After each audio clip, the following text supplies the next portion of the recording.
cold wind drifts off Lake Superior, carrying the scent of rust and rotting timber. Behind dense pine forests and towering sand dunes, Michigan keeps its secrets in silence. Streets that once roared with engines are now carpeted in moss.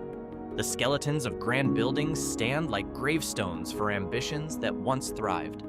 Thousands of people once built their lives here, chasing dreams forged from copper veins and the green gold of endless forests. Now, only silence remains. What truly happens when a town loses its breath and is left to decay with time?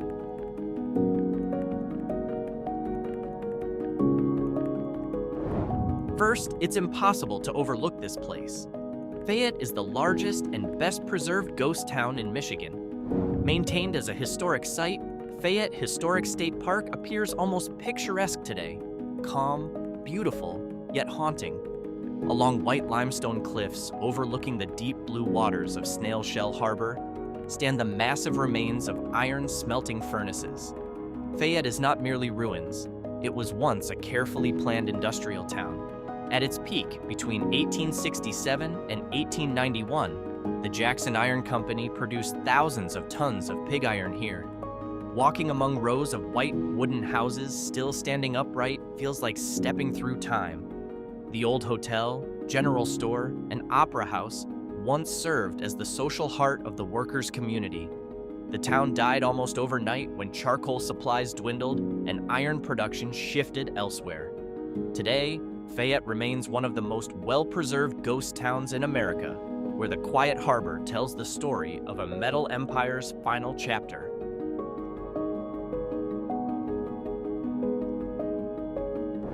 Leaving Fayette's stillness behind, we move inland to the Upper Peninsula to glimpse how miners once endured their harsh reality. Only a handful of old log cabins remain perched on a hill, yet Old Victoria carries an atmosphere heavy with struggle. Located near the Victoria mine, this settlement reflects the brutal life of 19th century copper miners. The cabins were built from rough logs with little ornamentation, pure functionality against Michigan's unforgiving climate. Today, several cabins have been restored to display their original conditions, complete with antique cookware and narrow beds. The mine's golden era ended when operational costs outweighed copper yields. What's striking here is the palpable isolation, a tiny settlement cut off from the outside world, accompanied only by the sound of branches scraping in the surrounding forest.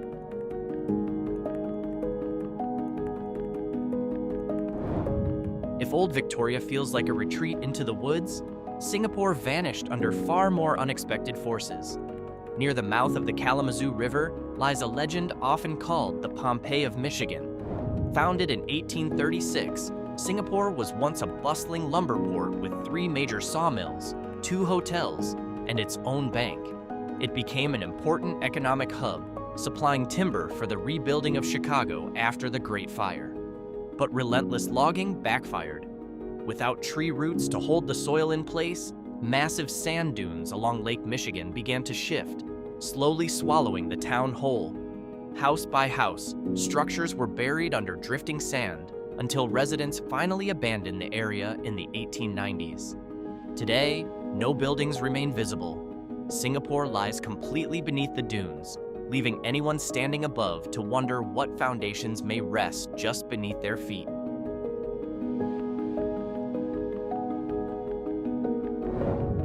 From a town buried in sand, our journey continues to a place marked by a single structure rising from open grassland.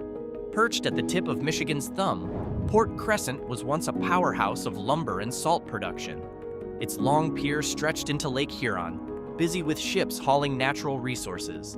But after the timber was depleted and a massive fire swept through the region, the town was quickly abandoned, leaving almost nothing behind. Today, all that remains is a solitary 120-foot chimney standing in the middle of a state park. This smokestack is the last surviving structure from what was once a grand processing plant.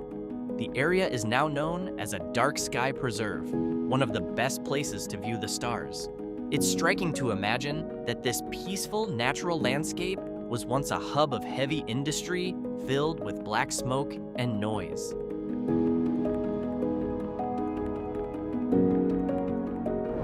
While Port Crescent transformed into a quiet park, Glen Haven remains frozen in time as a preserved harbor village. Located within Sleeping Bear Dunes National Lakeshore, it feels as though residents stepped away only hours ago. Bright red buildings, a former cherry cannery, and a blacksmith shop still stand in remarkable condition. Established to service steamships traveling across Lake Michigan, the town once functioned as a vital logistics and supply center. Though classified as a ghost town, Glen Haven doesn't feel eerie. It feels nostalgic, almost tender. During tourist season, it even draws steady crowds. Visitors can still see remnants of old logging rail tracks and a general store lined with wooden shelves. Interestingly, Glen Haven survived longer than most lumber towns by transitioning into a tourist destination before eventually becoming fully managed by the National Park Service.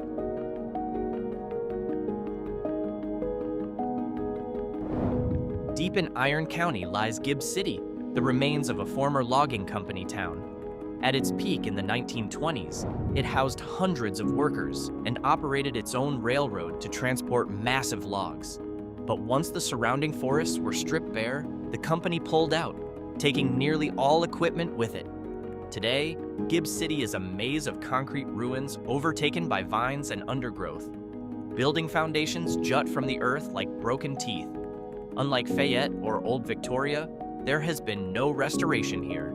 Nature has completely reclaimed the site. It has become a destination for those seeking a raw, untouched ghost town experience, where the only sound is the quiet flow of the nearby Iron River.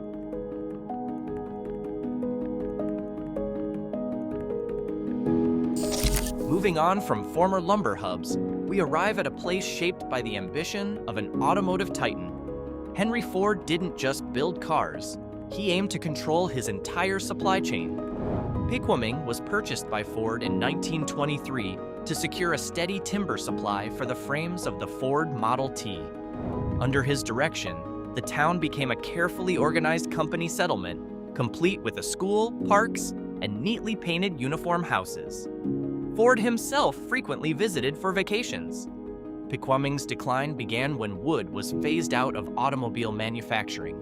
Today, a uniquely shaped water tower and the remains of the lumber processing plant still stand. Some of the old wooden homes remain upright, though many are in deteriorating condition. Visiting Pequaming offers a striking example of how a town can rise and fall entirely on the needs of a single corporation.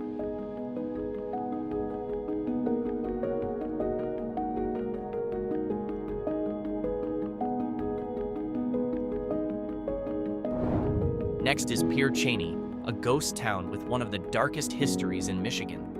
Located in Crawford County and founded in 1874, misfortune seemed to shadow it from the beginning. 2 outbreaks of diphtheria devastated the population, killing nearly all of the town's children.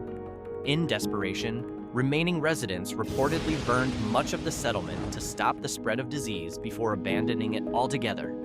Today, almost nothing remains of Pere Cheney. A small cemetery sits deep within thick forest. Many gravestones are broken or missing, and the area has long been associated with reports of paranormal activity. It is a ghost town in the most literal sense, a place where tragedy lingers in the oppressive silence.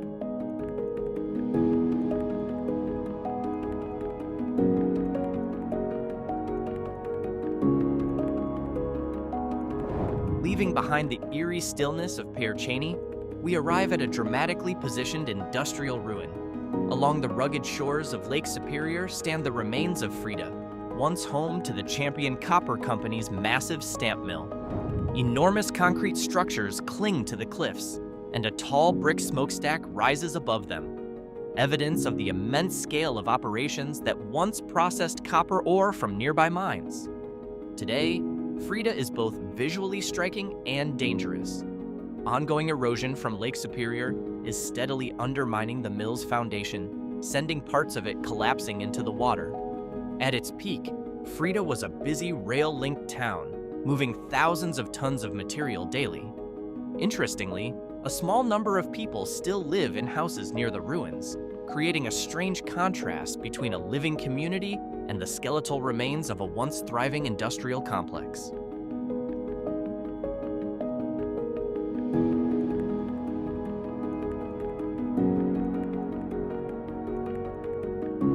Not all ghost towns sit along the water. Some fade away because transportation routes changed. Butternut is one such example, a typical small town that once thrived thanks to its railroad station. In the early 20th century, it had shops, a church, and a school serving the surrounding farming community. But when transportation shifted to trucks and personal automobiles, the rail line was shut down, and Butternut gradually lost its relevance. Today, Butternut is marked by leaning wooden buildings and shattered windows. It represents the slow decline of rural America. There was no single dramatic event, just a steady population decrease until only skeletal structures remained, slowly collapsing back into the earth.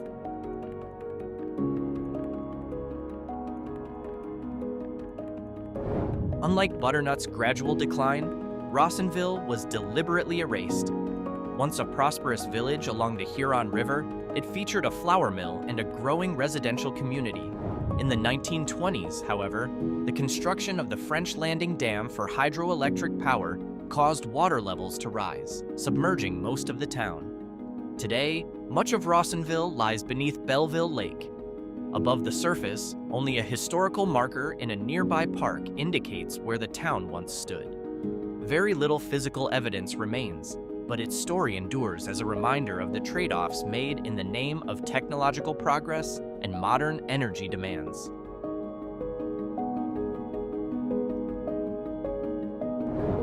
If Rawsonville disappeared beneath water, Henderson leaves behind the quiet mystery of an agricultural community that could not endure. Visitors can still find the remains of an old schoolhouse with a collapsing roof and storefront structures overtaken by thorny brush.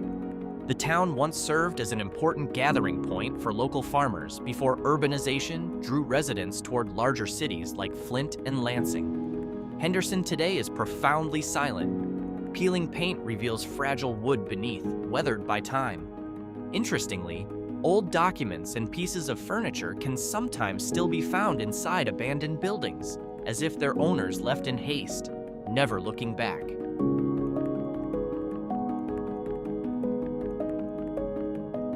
At the far edge of the Upper Peninsula lies a place named after a lonely natural phenomenon. Bete Grise, Gray Beast, is best known for its rare, singing sands, which emit a faint sound when disturbed. Yet beyond this natural wonder remain the traces of a small fishing and lighthouse-keeping community that is now nearly abandoned. Its remote location at the northern tip makes life here especially harsh, particularly during brutal winters. Today, what remains are an iconic old lighthouse and a handful of weathered fishing cabins. Bete Grise embodies total isolation. There are no stores, no services, only the sound of Lake Superior's waves crashing against the shore. It is a place where people once tried to tame the wilderness, only to ultimately leave nature to reclaim it.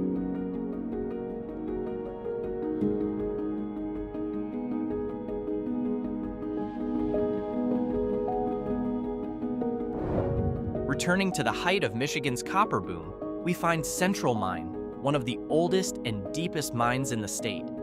Established in 1854, the town once housed more than 1,200 residents. Central Mine stands out as one of the few operations that remained profitable for over 40 consecutive years. Today, the site is preserved as part of Michigan's industrial heritage. The iconic Central Mine Church still stands and is occasionally used for annual reunions of miners' descendants.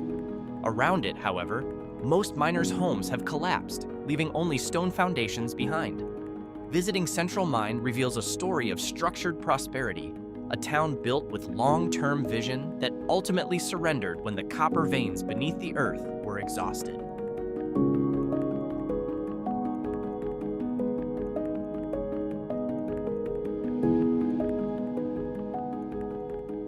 Finally, we arrive at a settlement that proves timber was once as valuable as metal. Located near Whitefish Point, Shelldrake was once an exclusive and self-contained lumber town. Because of its extreme isolation, It even operated with its own form of company-issued currency and provided complete facilities for its workers. Shelldrake exemplified the classic company town, where nearly every aspect of life was controlled by industrial ownership. Today, Shelldrake is privately owned land that still contains several original wooden structures. Its dramatic views over the bay carry both beauty and melancholy. After massive forest fires swept through the surrounding timberlands in the early 20th century, the town lost its primary resource and quickly faded into abandonment. Shelldrake remains a monument to an era when Michigan's forests seemed limitless, before people realized that every resource has an end.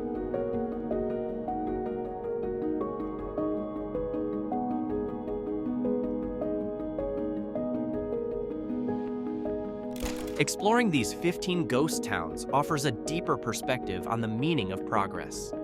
Every crumbling concrete wall in Freda and every smokestack in Port Crescent is more than debris. They are monuments to the labor, ambition, and lives once rooted there. Michigan reminds us that no matter how powerful an industry may seem, nature has the patience to reclaim what was once taken. In the end, these towns stand as quiet museums beneath the skies of the Great Lakes. They urge us to value what exists today, because one day, what we build may live on only as stories whispered by the wind through the trees.